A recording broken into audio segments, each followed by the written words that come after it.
Hello students, welcome back to my channel.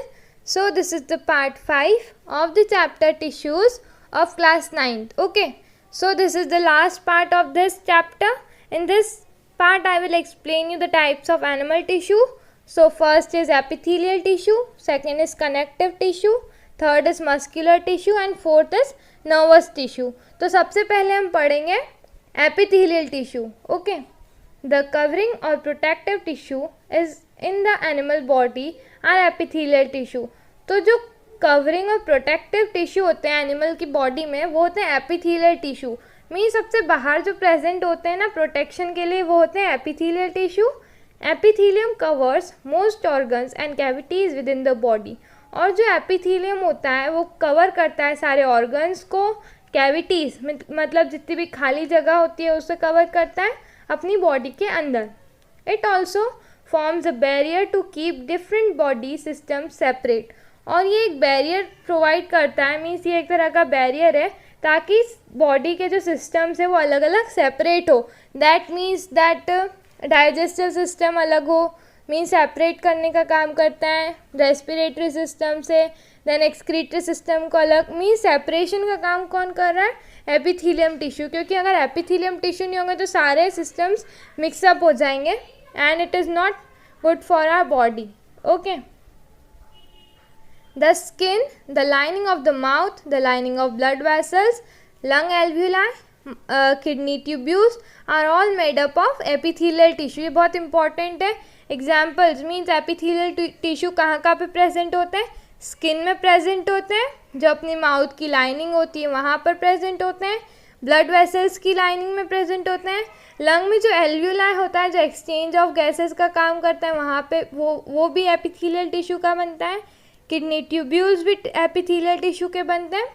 Okay, तो epithelial tissue cells are tightly packed and form a continuous sheet. तो एक continuous sheet बनाते हैं epithelial tissue, बहुत ही tightly packed होते हैं. They have only a small amount of cementing material between them and almost no intercellular spaces. इनके अंदर एक छोटा सा स्मॉल अमाउंट में मतलब सीमेंटिंग मटेरियल प्रेजेंट होता है एंड और उनके अंदर जो इंटरसेलुलर स्पेसेस होती है वो बिल्कुल भी प्रेजेंट नहीं होती है. ऑब्वियसली एनीथिंग एंटरिंग और leaving the body must cross at least one layer of epithelium. ठीक है, तो कोई सी चीज़ अगर एंटर हो रही है बॉडी में या फिर बाहर हो रही है बॉडी से तो उसे क्रॉस करना पड़ेगा एक एपिथेलियम की लेयर से. ठीक है, as a result the permeability of cell of various epithelia plays an important role in regulating the exchange of material between the body and the external environment and also between the different parts of the body. ठीक है, तो इस line का मतलब क्या है कि इससे रिजल्ट क्या होगा कि जो सेल की जो परमिएबिलिटी होती है मीन्स कि वो एक्सचेंज कर सके material in and out of the cell. तो जितने जो ज़्यादातर जो एपिथेलिया होते हैं वो एक इम्पॉर्टेंट रोल प्ले करते हैं काय में, ताकि वो एक्सचेंज ऑफ मटेरियल हो सके बॉडी में और बॉडी के बाहर, दैट मीन्स एक्सटर्नल इन्वायरमेंट में भी उस मटेरियल का एक्सचेंज हो सके और डिफरेंट पार्ट्स ऑफ बॉडी में भी एक्सचेंज ऑफ मटेरियल हो सके. तो ये इम्पॉर्टेंट रोल प्ले करता है epithelium tissue. Regardless of the type all epithelium is usually separated from the underlying tissues by an extracellular fibrous basement membrane. तो ये जो एपिथेलियम टिश्यू होते हैं वो सेपरेट कैसे होते हैं? एक एक्स्ट्रा सेलुलर फाइबर होता है बेसमेंट मेम्ब्रेन का. ठीक है, उससे ये सेपरेट किए जाते हैं. Different epithelia shows different structures that correlates with their unique function. ठीक है, तो डिफरेंट टाइप्स के जो एपिथेलिया टिश्यू होते हैं उनका जो स्ट्रक्चर होता है वो बहुत अलग अलग होता है एज पर their functions, according to their functions. For example in cells lining blood cells or lung cells where transportation of substances occurs through a selectively. तो जो सेल्स होते हैं ब्लड वेसल्स और लंग एल्व्यूलाई में वो वहाँ पे क्या होता है? ट्रांसपोर्टेशन ऑफ सब्सटेंसेस का काम होता है through selectively permeable surface there is a simple flat kind of epithelium. ठीक है, this is called simple squamous epithelium. तो इसे क्या बोला जाता है? स्क्वैमस एपिथीलियम बोला जाता है, जैसा कि आप इस फिगर में देख सकते हैं। This is a kind of structure of squamous epithelium. And next one is cuboidal epithelium. So these are the types of epithelium tissue. So next one is third one is columnar epithelial, that is this one. और इसके यहाँ पे जो hair like structure आपको दिख रहा है वो होता है ciliated, means it is a columnar or ciliated epithelium tissue. Okay, so next fourth one is this one. So this is the stratified squamous epithelium tissue. ठीक है, so this was a kind of structure of this stratified squamous. So these are the types of epithelium tissue. तब हम इसे read भी करेंगे.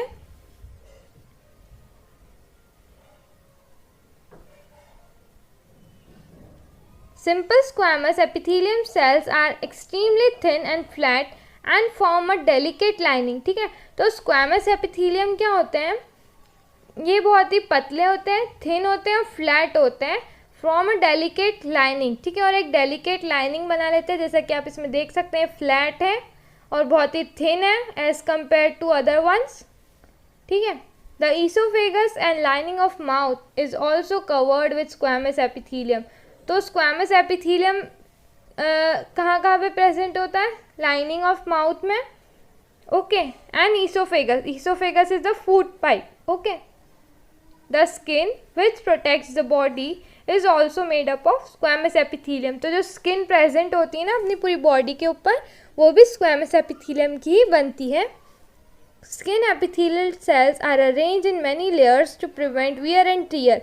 तो जो skin में जो एपिथेलियम टिश्यू प्रेजेंट होते हैं ना, वो इस तरह से अरेंज होते हैं लेयर्स में कि ताकि वियर एंड टीयर ना हो सके. ठीक है, to prevent us from wear and tear, ताकि कोई कट वट ना लग जाए. Since they are arrange in a pattern of layers, the epithelium is called stratified squamous epithelium. ठीक है, तो जब ये एपिथेलियम टिश्यू जब पैटर्न ऑफ लेयर्स में अरेंज होते हैं तो इस तरह के टिश्यू को बोला जाता है stratified squamous epithelium tissue, where absorption and secretion occurs. तो यहाँ पे क्या होता है? एब्जॉर्प्शन का काम होता है एंड सिक्रीशन का काम होता है. As in the inner lining of the intestine the tall intestinal cells are present. ठीक है, तो जो लाइनिंग होती है ना इंटेस्टाइन में, वो टॉल एपिथेलियम सेल्स प्रेजेंट होते हैं वहाँ पे. This columnar meaning pillar like structure होता है कॉलमनर टिश्यू का. ठीक है, इस इमेज में जैसा आप देख सकते हैं. So these are the pillar like structures. Epithelium facilitates movement across the epithelial barrier. In respiratory tracts, the columnar epithelial tissues also have cilia. तो जो columnar टिश्यू होते हैं उनमें क्या होता है? सीलिया भी प्रेजेंट होते हैं. सो सीलिया कुछ हेयर लाइक स्ट्रक्चर इनके ऊपर प्रेजेंट होता है, उसे बोला जाता है cilia, which are the hair like projections on the outer surface of the epithelial tissues. जैसा कि मैंने आपको बताया, These cilia can move, तो ये cilia मूव कर सकता है, and their movement pushes the mucus forward to clear it. ठीक है, तो ये म्यूकस को पुश करने का काम करता है ताकि वो आगे फॉरवर्ड हो सके और क्लियर हो सके. ठीक है, this type of epithelium is the ciliated columnar epithelium. तो इस तरह के एपिथेलियम को क्या बोला जाता है? सिलिएटेड एपिथेलियम टिश्यू बोला जाता है, जो कि म्यूकस को पुश करने का काम करता है. ठीक है, so next is cuboidal epithelium with cube shaped cells. तो क्यूबॉइडल में जैसा देख सकते हैं क्यूब लाइक शेप्स प्रेजेंट है यहाँ पे. Forms the lining of kidney tubules. तो ये कहाँ प्रेजेंट होते हैं? किडनी ट्यूब्यूल्स में. And ducts of salivary glands where it provides mechanical support, और ये मैकेनिकल सपोर्ट प्रोवाइड करते हैं. Epithelial cells often acquire additional specialization as gland cells which can secrete substances as the epithelium surface. ठीक है, तो यहाँ पे फंक्शन गिवन है एपिथेलियम सेल्स का. Sometimes a portion of the epithelium tissue folds inward. तो कभी कभी क्या होता है कि उसका कुछ पार्ट जो होता है एपिथेलियम टिश्यू का वो फोल्ड हो जाता है अंदर की तरफ, इनवर्ड्स. दैट मीन्स ठीक है, and multi cellular glands is formed, और इस तरह से कुछ मल्टी सेलुलर ग्लैंड्स बन जाते हैं जब वो फोल्ड हो जाते हैं epithelium tissues. So this is glandular epithelial. तो ये क्या बना लेते हैं, ग्लैंड्यूलर एपिथेलियम बना लेते हैं. जब एपिथेलियम टिश्यूज फोल्ड हो जाते हैं अंदर की तरफ तो ये ग्लैंड्यूलर एपिथेलियम बना लेते हैं. ठीक है, so next type of tissue है कनेक्टिव टिश्यू. कनेक्टिव टिश्यू में हम पढ़ेंगे blood is a type of connective tissue. Blood के बारे में हम पढ़ेंगे इसमें, जो कि एक तरह का कनेक्टिव टिश्यू है. Why would it be called connective tissue. तो ब्लड को कनेक्टिव टिश्यू क्यों बोला जाता है. A clue is provided in the introduction of this chapter. Introduction of this chapter में हमने पढ़ा था इसके बारे में कि इसे ब्लड को क्यों बोला जाता है कनेक्टिव टिश्यू. तो आप जाके देख सकते हैं part first of this chapter, YouTube पे सर्च कीजिए class 9th tissues by biology lover part first. Okay, तो वहाँ जाके आप इसका आंसर देख सकते हैं. Now let us look at this type of tissue in some more detail. अब हम इस टिश्यू को डिटेल में पढ़ेंगे. The cell of connective tissue are closely spaced and embedded in an intercellular matrix. ठीक है, तो ये जो सेल्स प्रेजेंट होते हैं कनेक्टिव टिश्यू में वो बहुत ही लूजली पैक्ड होते हैं, मीन्स उनमें स्पेस प्रेजेंट होती है और बहुत ही दूर दूर प्रेजेंट होते हैं. एम्बेडेड इन इंटरसेलुलर मैट्रिक्स, और इनके अंदर एक तरह का फ्लूइड सब्सटेंस जिसे बोला जाता है मैट्रिक्स प्रेजेंट होता है. द मैट्रिक्स में बी अ जेली लाइक. तो ये जो मैट्रिक्स होता है वो जेली लाइक भी हो सकता है, फ्लूइड भी हो सकता है, डेंस भी हो सकता है और रिजिड भी हो सकता है ये मैट्रिक्स. ठीक है, the nature of matrix differs in coordinates with the function of the particular connective tissue. ठीक है, तो अब हम आगे पढ़ेंगे. Take a drop of blood on a slide. ठीक है, अब आप यहाँ पे एक एक्सपेरिमेंट है कि एक ड्रॉप लीजिए ब्लड का, उसे स्लाइड पे डाल दीजिए. ठीक है, फिर उसे ऑब्जर्व कीजिए, उसके अंदर जितने डिफरेंट टाइप्स ऑफ सेल्स देखने को मिलेंगे जब हम उसे माइक्रोस्कोप के अंदर देखेंगे. ठीक है, सो नेक्स्ट इज, तो यहाँ पे आप ये फिगर देख रहे हैं, जैसा कि यहाँ पे फिगर गिवन है. तो यहाँ पे क्या type of connective tissue given है. अब जो टाइप ऑफ कनेक्टिव टिश्यूज़ है वो 5 टाइप्स के हैं. First is areolar, second is adipose tissue, third is compact tissue, fourth is हेलाइन cartilage and fifth is type of blood cells. ठीक है, तो आप इस फिगर को स्टडी कर लीजिए एक बार.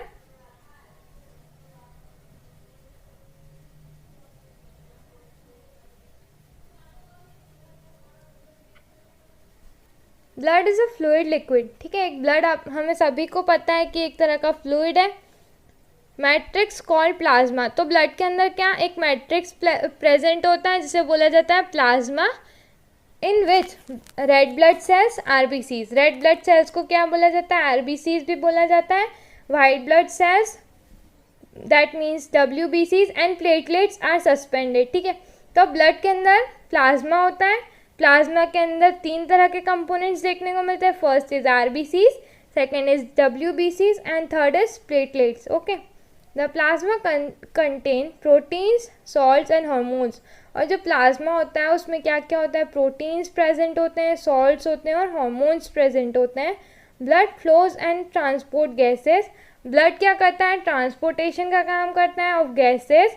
गैस भी ट्रांसपोर्ट करता है, डाइजेस्टेड फूड ट्रांसपोर्ट करता है, and hormones and waste material to different parts of the body. और ये ब्लड क्या करता है, इन सारी चीज़ों को different parts of the body तक पहुंचाने का काम करता है. ठीक है, bone is another example of connective tissue. अब बोन एक दूसरा तरह का कनेक्टिव टिश्यू है. It forms the framework of the support of the body. जैसा कि हमें पता है कि बोन की वजह से ही हमारी बॉडी पूरी स्ट्रेट अवे हो पाती है. दैट मीन्स ये सपोर्ट का काम कर रही है bones. It also anchors the muscle. और ये मसल को एक जगह बांध के रखने का काम करती है. एंकर्स का मतलब होता है बांधना. ठीक है, and support the main organs of the body. और सपोर्ट करती है दूसरे ऑर्गन्स ऑफ बॉडी को. मीन्स जैसे आप देख सकते हैं कि जो रिब्स होती हैं, रिब की बोन्स होती हैं, वो क्या किसको प्रोटेक्ट करती है, लंग्स को प्रोटेक्ट करती है. ठीक है, इस तरह से अलग अलग पार्ट में बॉडी की बोन्स ही प्रोटेक्शन का काम करती हैं.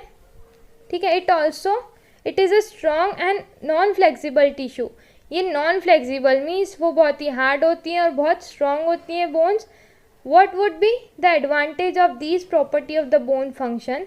Bone cells are embedded in hard matrix that is composed of calcium and phosphorus components. तो जो bone cells होते हैं वो embedded होते हैं hard matrix से, मीन्स उनके आसपास एक hard matrix present होता है जो कि काय का बनता है, कैल्शियम एंड फॉस्फोरस कंपोनेंट से मिलके वो मैट्रिक्स बनता है. ठीक है. Two bones can be connected to each other by another type of connective tissue called a ligament. अब दो बोन को कनेक्ट करता है उसे क्या बोला जाता है, लिगामेंट बोला जाता है, जो कि एक टाइप ऑफ कनेक्टिव टिश्यू होता है. The tissue is very elastic. ये क्या इलास्टिसिटी प्रोवाइड करता है and it has considerable strength होती है इसके अंदर लिगामेंट्स में. Ligaments contain very little matrix, तो इनके अंदर थोड़ा ही मैट्रिक्स प्रेजेंट होता है. टेंडेंस ये second type of connective tissue है. ठीक है. So that is tendons connect muscle to bone. Remember this, जो ligaments होते हैं ना वो bone to muscle connect होते हैं और ligaments जो होते हैं वो bone to bone होते हैं and tendons muscle to bone होते हैं. ठीक है, इस बात का आप ध्यान रखें. and are another type of connective tissue. ठीक है. tendons are fibrous tissues with great strength, not limited flexibility. ठीक है. तो जो tendons होते हैं वो fibrous tissue होते हैं जिनके अंदर बहुत ज़्यादा स्ट्रेंथ होती है बट लिमिटेड फ्लेक्सिबिलिटी, पर उनकी जो फ्लेक्सिबिलिटी होती है वो बहुत ही लिमिटेड होती है. Another type of connective tissue cartilage. फिर एक और तरह का टिश्यू आ गया connective tissue, that is cartilage. what has widely spaced cell, जिसके अंदर स्पेस्ड सेल होते हैं बहुत ही ज़्यादा. The solid matrix is compose of proteins and sugar. तो जो सॉलिड मैट्रिक्स होता है ना इनके अंदर वो काय का बनता है, प्रोटीन्स एंड शुगर्स से बनता है. Cartilage smoothen bone surfaces at joints and is also present in the nose, ear, trachea and larynx. Cartilage एक बहुत इंपॉर्टेंट फंक्शन प्ले करता है. ये ना स्मूदन करता है बोन की सरफेस को जो जॉइंट्स प्रेजेंट होते हैं वहाँ पे, और ऑल्सो ये कहाँ पे प्रेजेंट होता है, nose, ears, trachea and larynx. तो ये थोड़ा सा मतलब फ्लेक्सिबल होता है, मीन्स फ्लेक्सिबल बोन बोला जाता है जिसे. जैसा कि आप नोज़ की बोन को नोटिस कर सकते हैं कि ये थोड़ी फ्लेक्सिबल होती है, और ईयर्स में भी और ट्रेकिया में भी, एंड लैरिंग्स ऑल्सो. ठीक है. We can fold the cartilage of ears. जैसा कि आप करके देख सकते हैं, अपनी जो ईयर की बोन्स होती है वो फ्लेक्सिबल होती है और हम उसे मूव कर सकते हैं. But we can not bend the bone of our arms. पर हमारी जो आर्म्स की बोन्स होती है उससे हम बेंड नहीं कर सकते. Think of how the two tissues are different. तो आप क्या सोच सकते हैं कि दोनों तरह के टिश्यूज अलग क्यों हैं. Areolar connective tissue is found between the skin and muscle. जैसा कि हमने इमेज में देखा था अभी फिगर में, एरियोरल टिश्यूज तो ये कहाँ फाउंड होते हैं, स्किन और मसल्स में के बीच में मिलते हैं एरियोरल टिश्यूज. ठीक है. Around blood vessels and nerves और ब्लड वेसल्स के बीच में मिलते हैं areolar tissues. In the bone marrow के अंदर भी मिलते हैं. It feels the space inside the organs. और ये जितनी भी स्पेस प्रेजेंट है ना ऑर्गन्स के अंदर उसे फिल करने का काम करते हैं. सपोर्ट इंटरनल ऑर्गन्स, जितने भी इंटरनल ऑर्गन्स उनको सपोर्ट करते हैं. And helps in repair of tissues. और टिश्यूज़ जो मीन्स हार्म हो जाता है कुछ टिश्यूज़ को, उनको रिपेयर करने का काम करते हैं areolar tissues, connective tissues. Okay. Where are fat stored in the body. और जो फैट होता है अपनी बॉडी में वो स्टोर कहाँ किया जाता है, फैट स्टोरिंग एडिपोज टिश्यू. तो एडिपोज टिश्यू क्या करते हैं, फैट को स्टोर करने का काम करते हैं. Is found below the skin and between the internal organs. तो ये कहाँ मिलते हैं, इंटरनल ऑर्गन्स और स्किन के बीच में मिलते हैं ये adipose tissue. Okay. The cells of this tissue are filled with fat globules. और ये कहाँ से फिल्ड होते हैं, फ्लैट ग्लोब्यूल्स से फिल्ड होते हैं. Storage of fats also let it act as an insulator. तो जो फैट स्टोरेज होता है ना वो एक तरह से इंसुलेटर का भी काम करता है. ठीक है. So third type of connective tissue is muscular tissues. Muscular tissues consist of elongated cells also called muscle fibres. तो ये काय से मिलके बनते हैं? इलोंगेटेड सेल्स से मिलके बनते हैं, जिन्हें बोला जाता है मसल फाइबर्स। ठीक है, this tissue is responsible for movement in our body. और यही टिश्यू होते हैं जो रिस्पॉन्सिबल होते हैं अपनी बॉडी के मूवमेंट के लिए। Means movement of body possible हो पा रहा है मस्कुलर टिश्यूज़ की मदद से। ठीक है, muscles contains special proteins contractive protein with contract and relax to cause movement. तो इनके अंदर एक कॉन्ट्रैक्टिव प्रोटीन प्रेजेंट होता है मसल्स के अंदर, जो कि एक स्पेशल तरह का प्रोटीन होता है जिसके कारण ही कॉन्ट्रैक्शन और रिलैक्सेशन हो पाता है ताकि हम मूव कर सके। ठीक है, सो इस फिगर में types of muscle tissues given है। First is striated, second is smooth muscles and this third one is cardiac muscles. ठीक है, this one is cardiac muscles. Okay, so now we will read, we can move some muscles by conscious will. तो हम मतलब conscious will का मतलब क्या है कि हम इन कुछ जो मसल्स होते हैं वो हमारे विल के अकॉर्डिंग काम करती हैं। मीन्स हमारे मन से हम उन मसल्स का मूवमेंट कर सकते हैं। Muscles present in our limbs move when we want them. जैसा कि हमारी लिम्स की मसल्स होती है तो वो हम हमारी इच्छा से ही मूव करते हैं। Okay, means according to our will हम उससे मूव कर सकते हैं। And stop when we so decide, और स्टॉप भी कर सकते हैं जब हमें नहीं करना है उन्हें मूव। ठीक है, such muscles are called voluntary muscles. तो इन मसल्स को क्या बोला जाता है? वॉलंटरी मसल्स बोला जाता है। Voluntary muscles are those muscles which work according to our will. Means हमारी इच्छा के अनुसार हम उन्हें मूव कर सकते हैं। These muscles are also called skeleton muscles as they are almost attached. तो इन मसल्स को क्या बोला जाता है? स्केलेटल मसल भी बोला जाता है क्योंकि ये अटैच होती हैं to bones and help in the body movement. तो ये अटैच होती है बोन्स से और हेल्प करती है बॉडी के मूवमेंट में।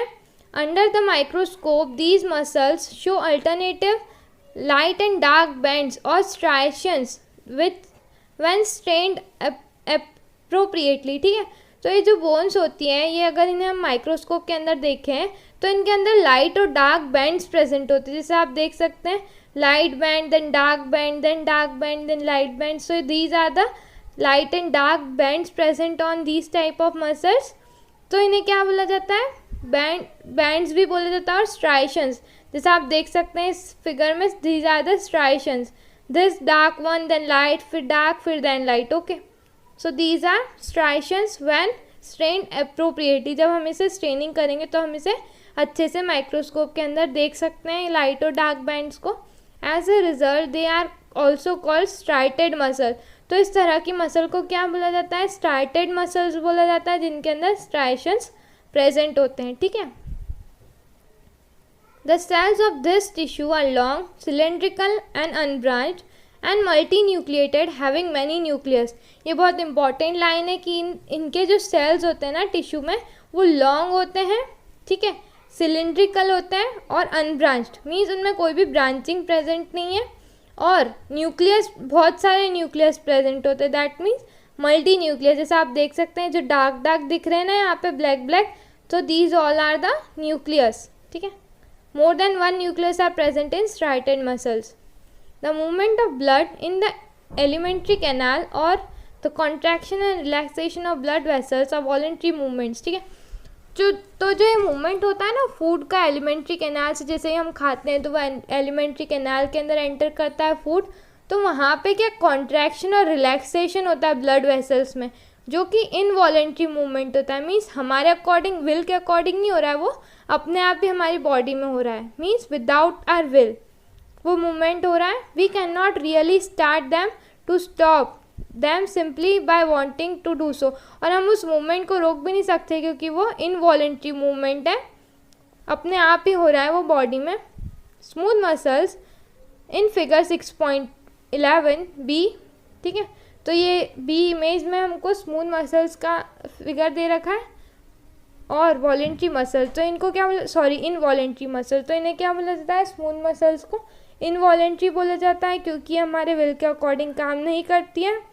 कंट्रोल सच मूवमेंट्स, तो इस तरह का मूवमेंट कौन करती है? स्मूथ मसल्स करती हैं, जो हमारे एलिमेंट्री कैनाल में जो मूवमेंट हो रहा है वो, ठीक है। They are also found in the iris of the eyes, iris of the eyes, जैसा कि आपने आई का डायग्राम देखा हुआ, जो आइरीज होती है उसका जो मूवमेंट होता है ताकि लाइट एंटर हो सके, मीन्स आइरीज से ही आइरीज छोटी और बड़ी जो होती है ना, वो स्मूथ मसल्स के कारण ही हो पाता है, उनमें कॉन्ट्रैक्शन और रिलैक्सेशन, ठीक है। In uterus and in the bronchi of the lungs, ठीक है, और यहाँ पे भी प्रेजेंट होती है, यूटेरस में भी और ब्रोंकाई ऑफ लंग्स में भी smooth muscles. The cells are long and with pointed ends, तो इनकी जो सेल्स होते हैं, जैसे ये सेल, एक सेल यहाँ पे इतना सा सेल अगर हम देखें तो यहाँ पे क्या ये स्मूथ होते हैं और इनके जो एंड्स होते हैं वो पॉइंटेड होते हैं, जैसे आप यहाँ देख सकते हैं, तो इनके पॉइंटेड एंड्स है, ठीक है, इस तरह से, which are spindle shape and uninucleate, और यहाँ पे एक सेल के अंदर सिर्फ एक ही न्यूक्लियस प्रेजेंट है, जैसे यहाँ पे आप देख सकते हैं, तो दिस इज द न्यूक्लियस, तो एक सेल के अंदर सिर्फ एक ही न्यूक्लियस प्रेजेंट है, ठीक है, that means uninucleated having a single nucleus, जिनके पास सिंगल न्यूक्लियस होता है, have also called unstriated muscles, और यहाँ पे कोई स्ट्राइशंस प्रेजेंट नहीं है, इसीलिए इन्हें बोला जाता है unstriated muscles. Why would they be called सो, क्योंकि उनमें स्ट्राइशंस नहीं है, means dark and light bands present नहीं होते हैं, इसीलिए उन्हें बोला जाता है unstriated muscles, okay. So the next is the muscles of the heart show rhythmic contraction and relaxation through out the body, तो जैसा कि आपको पता होगा कि हार्ट कंटिन्यूसली बीट करता है, तो उनमें रिदमिक कॉन्ट्रैक्शन एंड रिलैक्सेशन होता है थ्रू आउट द लाइफ, जब तक हमारी लाइफ होती है जब तक यहाँ पे रिलैक्सेशन और कॉन्ट्रैक्शन होता है। These involuntary muscles are called cardiac muscles, तो ये बहुत इंपॉर्टेंट है कि जो हार्ट के आसपास जो मसल्स प्रेजेंट होती है उन्हें बोला जाता है कार्डियक मसल्स बोला जाता है, जो कि इनवॉलेंट्री होती है, मीन्स हमारे विल के अकॉर्डिंग तो वो ऑब्वियसली नहीं कर रही है, अपना हार्ट जो होता है वो विदाउट आवर विल वर्क करता है, तो उसकी मसल्स भी हमारे अकॉर्डिंग तो वर्क करेगी नहीं, तो इसीलिए इन्हें बोला जाता है involuntary muscles, okay. Then heart muscle cells are cylindrical branched and uninucleate, ठीक है, तो हार्ट में जो मसल सेल्स होते हैं वो सिलेंड्रिकल होते हैं, जैसा कि आप इस फिगर में देख सकते हैं, तो इस तरह से सिलेंड्रिकल शेप होता है, ब्रांड जैसा आप देख सकते हैं, ये एक ट्यूब अनदर ट्यूब से कनेक्टेड है, so in this way this is a brand and uninucleate, ठीक है, इनमें सिंगल न्यूक्लियस प्रेजेंट होता है, दैट मीन्स ये एक सेल है, इसके अंदर एक सिंगल न्यूक्लियस आपको दिख रहा होगा छोटा सा, so this is a single nucleated और यूनिन्यूक्लिएटेड।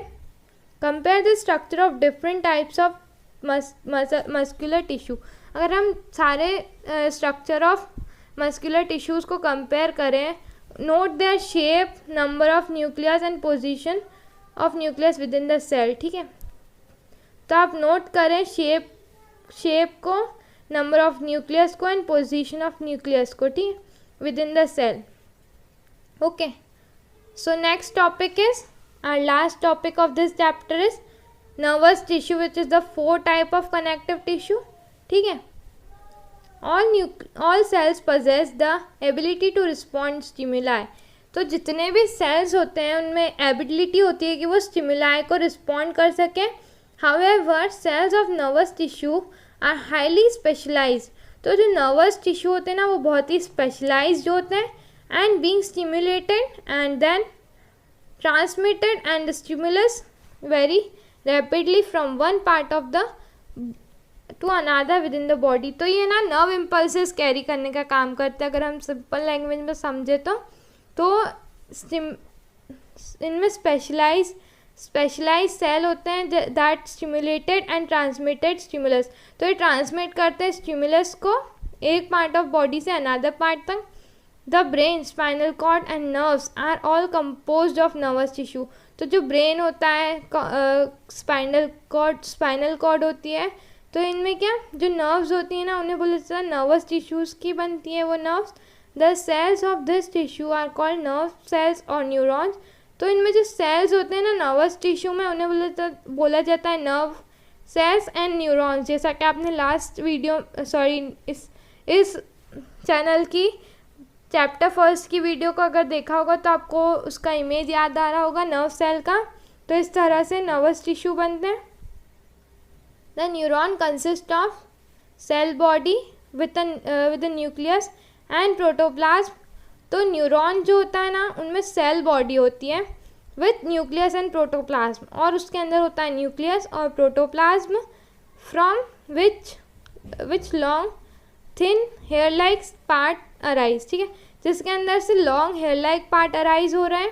ठीक है, तो इसका अगर स्ट्रक्चर आपको देखना होगा तो मैंने डिस्क्रिप्शन बॉक्स में इसका डायग्राम पूरा ट्यूटोरियल डाल रखा है, मीन्स उसकी वीडियो डाल रखी है। तो आप प्लीज़ डिस्क्रिप्शन बॉक्स में से जाके इसके डायग्राम को स्टडी कर सकते हैं और इसे कैसे बनाते हैं वो आप देख सकते हैं। ठीक है, usually each neuron has a single long part called the axon. ठीक है, जैसा कि आप इमेज में देख सकते हैं, तो यहाँ पे एक्सॉन होता है and short and many short branch part कॉन डेंड्राइट्स, और ब्रांच तरह का स्ट्रक्चर दिखाई देता है जैसे आप देख सकते हैं, उससे बोला जाता है डेंड्राइट्स। ठीक है, ऑल इंडिविजुअल नर्व सेल्स में be up to a metre long, और ये सिर्फ 1 मीटर जितनी लंबी होती हैं nerve cells. Many nerve fibres bound together by connective tissue make up a nerve, और ये जितने भी नर्व फाइबर्स अगर एक साथ जोड़ दिए जाएँ कनेक्टिव टिश्यू के तो ये पूरा एक नर्व बना लेता है। ठीक है, तो यहाँ पे हमारा चैप्टर ख़त्म हुआ। ठीक है, तो अगर आपको एक्सप्लेनेशन अच्छा लगा तो प्लीज़ आप लाइक करें, कमेंट करें और सब्सक्राइब करें। तो आप जैसे कि यहाँ देख सकते हैं, अभी ये बस थोड़ा सा पार्ट और बचा है, फिर ख़त्म हो गया है chapter.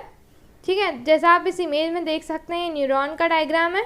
So these are the branch structure called dendrites, and this long tube like structure is called axon, and this is the cell body जिसके अंदर न्यूक्लियस प्रेजेंट होता है और इसके अंदर साइटोप्लाज्म होता है, दिस येलो। ठीक है, एंड लास्ट में जो होता है वो होती है nerve ending. So this is the most important diagram of this chapter, और एग्जाम में भी बहुत बार आता है बनाने के लिए न्यूरॉन का diagram, which is the unit of nervous tissue. ठीक है, neuron is the unit of nervous tissue. Remember this. Nerve impulses allow us to move our muscles when we want to. Nerve impulses जो होती है ना, वो allow करती है movement of muscles को अगर हम चाहे तो। ठीक है, when we want. The functional combination of nerve and muscle tissue is fundamental to most animals. ठीक है, तो ये फंडामेंटल यूनिट होती है नर्व की, जिससे बोला जाता है नर्वस टिश्यू की, जिससे बोला जाता है न्यूरॉन।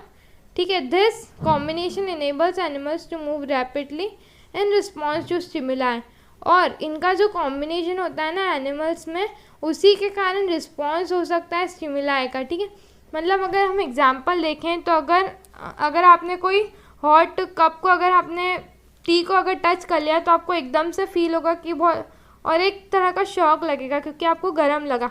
तो वो जो इम्पल्स कैरी हुआ है आपके हैंड से लेके तो आपके ब्रेन तक, तो ये क्या होता है, स्टिमुलस होता है। तो ये नर्व इम्पल्स कैरी करने का काम करती है नर्व सेल्स, जिसके कारण आपके ब्रेन तक वो मैसेज जाता है और फिर हम एकदम से हाथ हटा लेते हैं, जो कि रिस्पॉन्स होता है ब्रेन का। ठीक है, तो अब ये चैप्टर ख़त्म हुआ, तो please like this video and subscribe to this channel. और कुछ भी डाउट हो इस चैप्टर से रिलेटेड तो प्लीज़ कमेंट कीजिए, मैं आंसर ज़रूर करूँगी। And also press the bell icon so that you will never miss any update. Okay, thank you.